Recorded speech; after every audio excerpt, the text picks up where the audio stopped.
I kept the envelope in my desk drawer for 11 days before I decided what to do with it. My wife thought I was overreacting. My sister said I was being cold. And my son wasn't speaking to me at all. But I knew what I knew. And I'd learned a long time ago that the moment you act out of anger is usually the moment you hand the other person exactly what they want. So I waited. It started the way most disasters do, quietly and in a place you'd least expect it. My daughter's graduation from Duke. May, brilliant weather, the kind of Saturday that feels like the world is finally cooperating with you for once. She'd gotten her MBA after 3 years of night classes while working full-time at a marketing firm in Raleigh. I was so proud of her I couldn't sleep the Friday before. My wife kept finding me downstairs at 2 in the morning with a cup of coffee, just sitting there smiling at nothing. My daughter's name is Iris. She's 31 years old, and she has been one of the 3 best things in my life since the afternoon she was born. And the nurse put her in my arms, and she looked at me like she was trying to figure out whether I was worth trusting. I've spent 31 years trying to prove that I am. Her husband's name is Conrad. She met him 4 years ago through mutual friends at a work event in Charlotte. He seemed fine at first. Firm handshake, good eye contact, remembered details when you told him things. He asked me about my job, my background. Said sir a couple of times without prompting. I remember thinking, this one's been trained well. Whether by parents or ambition, I couldn't tell yet. We found out it was ambition. Conrad's family has money. Not obscene, private jet money, but the kind of comfortable generational money that makes people forget other people had to work for theirs. His father runs a commercial real estate firm in Greensboro. His mother serves on 3 nonprofit boards and has her hair done every Thursday. His younger brother graduated from Wake Forest and went directly into the family business. They're the kind of family that says of course instead of yes and refers to labor as the help. My wife and I are not that kind of family. I spent 26 years as a structural engineer for a mid-sized firm in Durham. My wife taught 4th grade for 19 years before her knees gave her trouble. We own our home. We took 1 family vacation a year, usually somewhere within driving distance. We did not have a lake house. We did not have a boat. We had a reliable savings account, a paid-off truck, and 2 kids who grew up knowing that things cost something and that someone had to earn them. Conrad's family was always perfectly polite to us. That was the problem. Perfectly polite. The kind of polite that keeps you at arm's length while making you feel like you're the one who chose to stand there. His mother, I'll call her Renata because that's her name, had a way of listening to whatever my wife said and then pivoting to a completely unrelated topic, like she'd processed the information and found it unworthy of follow-up. His father did that thing where he'd ask you a question and then check his phone while you answered. But Iris was happy, and when your child is happy, you learn to file things under not my business and keep moving. The trouble started, looking back, when Conrad got passed over for a promotion at his firm about 8 months before the graduation. He'd been angling for a VP role. He didn't get it. Instead of processing that privately, he decided to process it loudly, in all directions, including in the direction of my daughter's time and energy. He became irritable, critical. He started commenting on how much she studied, how late she stayed up, whether she was spending enough time at home. He framed it as concern. But I know what concern looks like, and I know what insecurity wearing concern's clothes looks like. I saw it. My wife saw it. We didn't say anything because Iris hadn't asked us to say anything. Then Iris got a job offer. Not just any offer. A director-level marketing role at a firm in Atlanta. Significant salary increase. Signing bonus. The kind of thing that happens when you spend 3 years grinding through an MBA while working full-time and nobody hands you anything. She called us on a Tuesday night and she was crying, but the good kind. The kind where you can't quite believe something real happened to you. Conrad was not crying the good kind. He didn't want to move to Atlanta. His family was in Greensboro. His job, the job that hadn't promoted him, was in Charlotte. He told Iris she was being selfish. He told her that her timing was terrible. He told her that if she took the job, she'd be prioritizing her career over their marriage, as though those 2 things were incompatible, as though women had not been navigating that exact accusation for the entirety of recorded history. She turned down the job. She didn't tell us until 3 weeks later. When she did, her voice was flat in a way I recognized. It was the voice of someone who has made a decision they've already started to grieve. I didn't say anything that night. My wife cried after we hung up. I sat in the kitchen for a long time. 2 weeks after that, it was graduation weekend. We drove down Friday afternoon, my wife, my son, his girlfriend, and me. We'd booked 2 rooms at a Marriott about 4 miles from campus. Conrad's family had rented a house for the weekend, one of those VRBO properties that sleeps 12, the kind with a pool and a game room and a dedicated parking situation. We were not invited to stay there. We were not explicitly told we weren't invited. It was simply never mentioned, which is sometimes how exclusion works. It doesn't announce itself. We went to dinner Friday night, both families together at a steakhouse on the edge of town. My wife wore the blue dress she'd bought specifically for the occasion. She'd had her hair done. She was excited. She kept touching Iris's hand across the table. Renata spent the meal talking to her daughter-in-law across from her about a renovation they were doing on their back porch. Something about the wrong grade of stone tile. She gave a detailed comparison between 2 different contractors. I counted. She spoke to my wife exactly twice in 90 minutes. The graduation itself was beautiful. Iris walked across that stage in her cap and gown, and when she turned and found us in the crowd, the look on her face was something I'll keep until I don't have anything left to keep. My wife grabbed my arm. My son stood up and whistled. Even Conrad clapped hard. After the ceremony, the families converged on the lawn for photos. There were a lot of photos. Conrad's mother had a specific vision for the family portraits, which is to say, Conrad's family's portraits. She organized them efficiently. Conrad and Iris. Conrad and Iris with his parents. Conrad and Iris with his whole family. Conrad alone with Iris, looking at each other. At some point, Iris called for us. "Come on, we need one with my family too." She waved us over, laughing, already moving into position. That was when it happened. Renata stepped forward. Not aggressively, not loudly. She was smiling, actually. She touched my wife lightly on the elbow and said, in a voice calibrated just loud enough for the nearest people to hear, "You know, I think we've got enough photos. The light's getting bad anyway.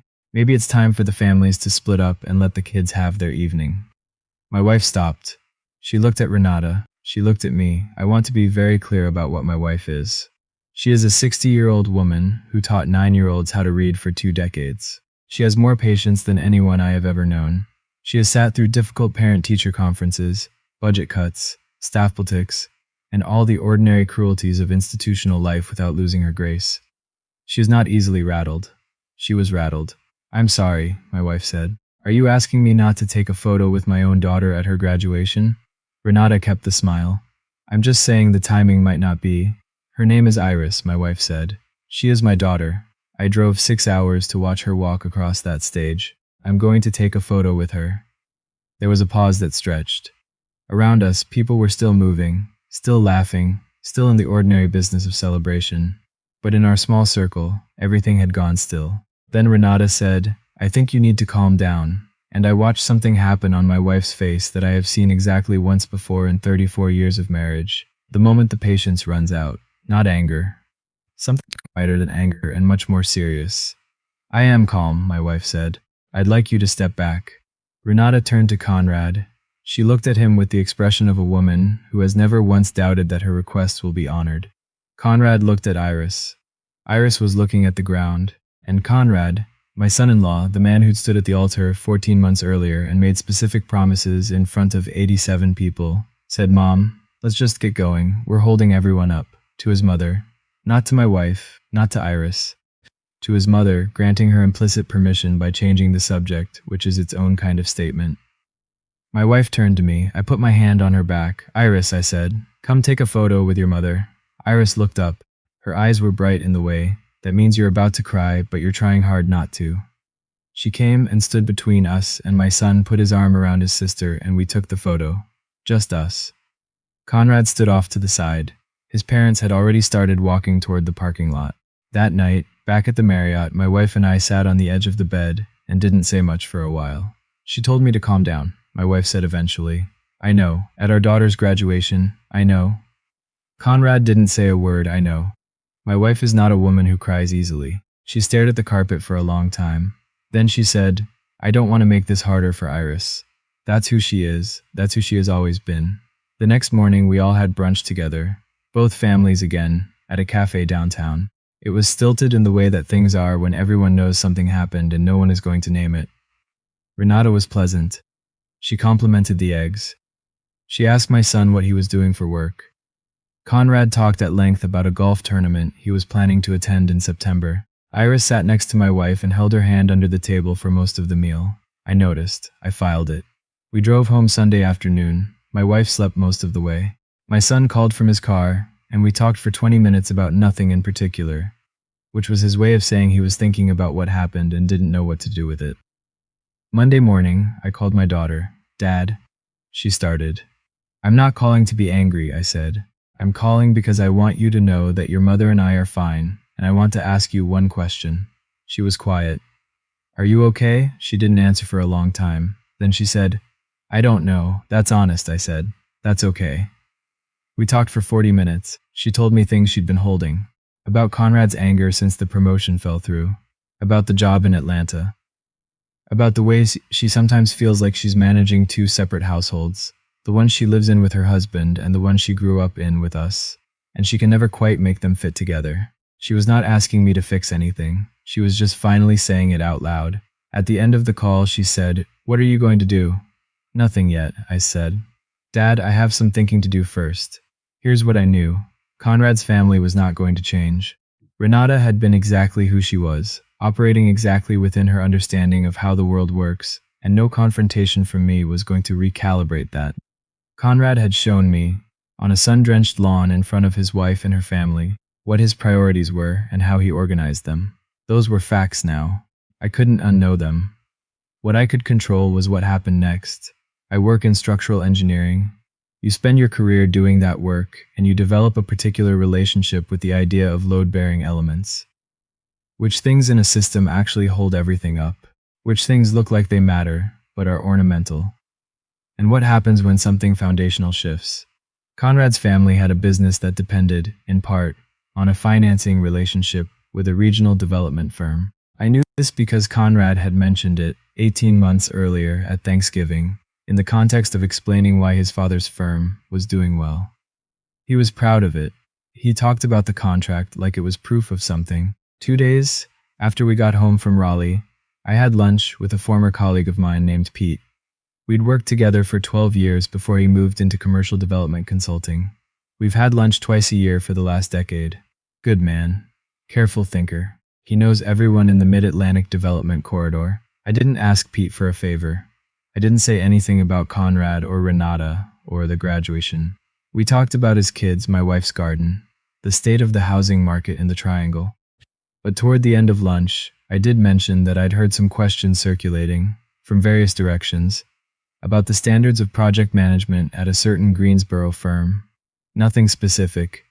Just that the name had come up a couple of times recently in conversations where you'd rather it didn't. Pete is very good at listening. He's also very well connected. I went home, and the envelope went into the desk drawer, and I waited. I want to be careful here, because I'm not someone who believes in cruelty for its own sake. I didn't want to destroy anyone. I didn't want Iris to suffer. I didn't want Conrad to lose his job or his family to collapse. I wanted something much simpler and much harder to manufacture. Accountability. I wanted the people who had made my wife feel small on the most important day of our daughter's life to have a moment. Just one quiet moment, where the ground felt less certain than they were used to. I know how that sounds. I've thought about it a lot. 11 days after the graduation, Iris called me on a Wednesday evening. Her voice was strange, not upset exactly. More like surprised and trying to figure out what to do with the surprise. "Something's happening with Conrad's father," she said. "His firm is getting calls. Questions about some of their contracts. From the development company they work with. Conrad he's stressed." "I'm sorry to hear that," I said. "Dad?" A pause. "Do you know anything about this?" I thought about my wife's face on that lawn. I thought about Iris holding her hand under the table at brunch. I know that people who've operated in a certain way for a long time sometimes create situations they didn't anticipate, I said. That's true in engineering. I imagine it's true in most things. Iris was quiet for a long moment. "Conrad wants to come talk to you," she said. "He's welcome to. He's going to want to know. He can ask whatever he wants to ask. So can you." Conrad came on a Saturday, alone. He sat across from me at my kitchen table, with a cup of coffee he'd barely touched, and he looked like someone who had spent a week sleeping badly. He didn't accuse me of anything. To his credit, or maybe to his strategic intelligence, he understood that he had nothing concrete to accuse me of. What he did was apologize. Not for his mother specifically, he didn't go that far. He apologized for the weekend feeling difficult, for not being better at bridging the two families, for the way things had gotten sideways. It was a partial apology, the kind that names the discomfort without quite naming the cause. I appreciate that, I said. I want Iris to have a real relationship with you and her mother, he said. That matters to me. It should, I said. He picked up his coffee cup, set it down. I need to ask you something. Go ahead. He looked at me across the table, really looked, the way people do when they're trying to figure out how much the other person actually knows. The questions that are coming into my father's firm. Is there a way that situation gets better? I took a long moment. There is always a way that situations get better, I said. That usually involves the people involved deciding to be different than they've been. He nodded slowly. Conrad, I said. Your mother told my wife to calm down at our daughter's graduation, in front of people. After trying to keep her out of the family photos, your wife, my daughter, was standing 10 feet away, and you looked at your mother and you changed the subject. He didn't flinch. I'll give him that. I know, he said. I need you to understand what that does, I said. Not to me. To Iris. To my wife. To the idea that your family and ours can actually exist in the same room without one side deciding the other one doesn't count. I understand. I don't think you do yet, I said. But I think you're capable of it.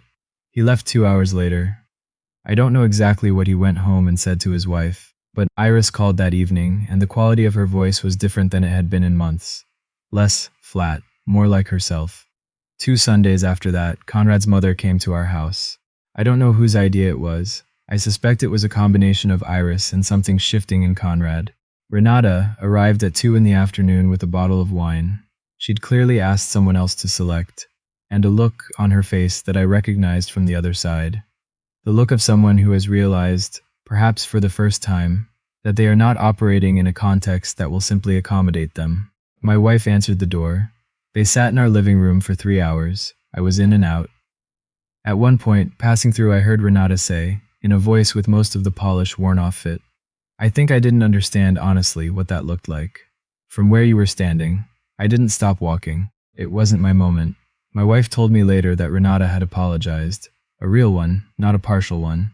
Had admitted that she'd been territorial in a way that wasn't fair.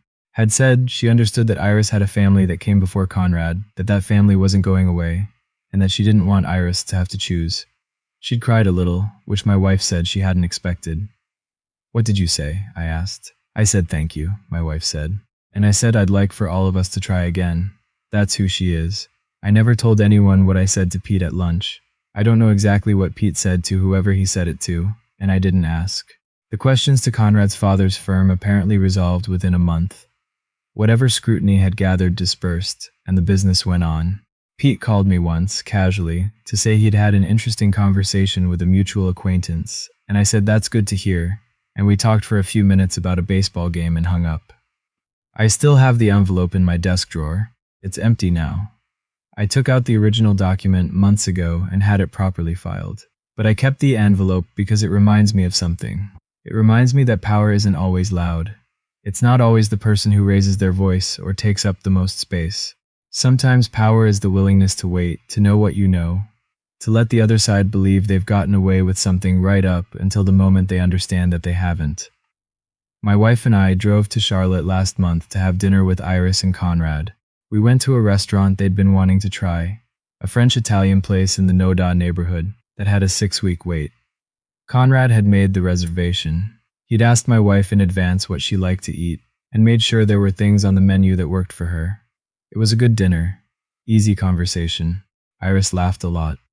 At the end of the night, Conrad shook my hand and held it a beat longer than usual. He didn't say anything. He didn't have to. I know what he understood, and he knows that I know. And somewhere in that shared understanding, something settled into place that I think might actually hold. I drove home with my wife asleep in the passenger seat, the way she was after the graduation, except this time I wasn't sitting with the weight of something unresolved. I was just driving, watching the highway lights pass overhead, thinking about nothing in particular. That's usually when I know it's over.